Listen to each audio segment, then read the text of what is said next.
Saya mengambil kasus dari salah satu SMK di Bandung Barat, yaitu SMK 1 Cihampelas.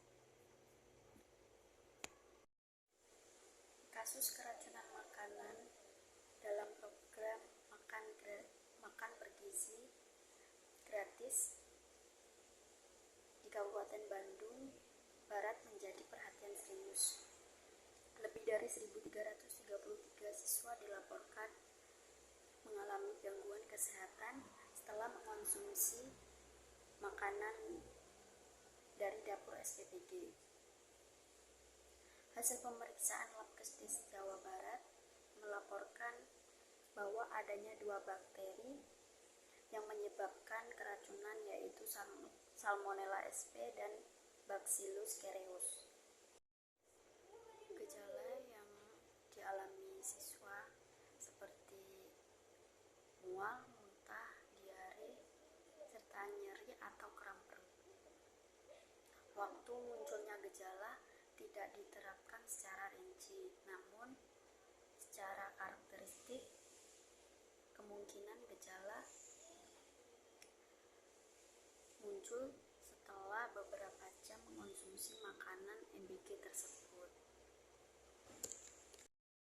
Bakteri Salmonella dapat menyebabkan gangguan kesehatan melalui saluran pencernaan, di mana bakteri tersebut akan berkembang melalui usus dan memicu peradangan. Sementara itu, bakteri Bacillus cereus dapat menyebabkan keracunan pada toksin, baik toksin emetit yang memicu muntah cepat maupun enterotoksin yang menyebabkan diare dan kram perut. Toksin ini sangat berbahaya dikarenakan dapat tumbuh di makanan yang belum dikonsumsi dan makanan yang tahan akan panas. Keberadaan bakteri dan toksin dalam makanan MBG diduga berasal dari beberapa faktor, seperti bahan baku yang sudah tercemar, kemudian proses pengolahan yang tidak higienis, terkontaminasi silangnya dengan peralatan dapur, serta penyimpanan dan distribusi makanan yang tidak sesuai dengan suhu ruang. Makanan yang dibiarkan terlalu lama pada suhu ruang memungkinkan bakteri tersebut akan tumbuh dengan cepat. Selain itu, kurangnya sertifikasi dan pengawasan dari dapur SPPG memperbesar risiko terjadinya pelanggaran keamanan pangan. Pada kasus ini menunjukkan bahwa program pangan yang berskala besar rentan akan keracunan apabila standar keamanan pangan tidak diterapkan secara konsisten. Kemudian, untuk mencegah kasus seperti ini, ada beberapa langkah penting yang perlu kita lakukan,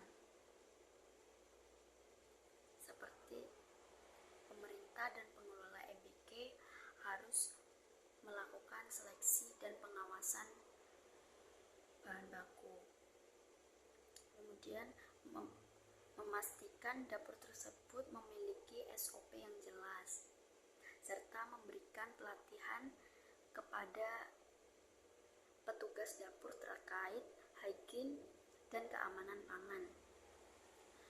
Pengendalian suhu selama penyimpanan dan distribusi. Makanan harus diawasi secara ketat dan waktu antara proses memasak hingga konsumsi perlu dipersingkat. Selain itu, untuk sertifikasi higienis dapur dan inspeksi berkala wajib dilakukan agar kualitas dan keamanan makanan MBK tetap terjaga. Sekian dari saya. Assalamualaikum warahmatullahi wabarakatuh. Untuk mencegah kejadian seperti ini, ada beberapa langkah penting yang perlu dilakukan, yaitu pemerintah dan pengelola MBK harus memperketat seleksi dan pengawasan bahan baku. Kemudian harus memastikan dapur tersebut memiliki SOP yang jelas. Serta memberikan pelatihan rutin kepada petugas dapur mengenai hygiene dan keamanan pangan. Kemudian pengendalian suhu selama penyimpanan dan distribusi makanan harus diawasi secara ketat, dan waktu konsumsi harus dipersingkat karena jika terlalu lama kemungkinan akan menyebabkan terkontaminasi lagi. Selain itu, sertifikasi higienis dapur dan keamanan makanan wajib dilakukan agar kualitas dan keamanan makanan MBK tetap terjaga. Sekian dari saya.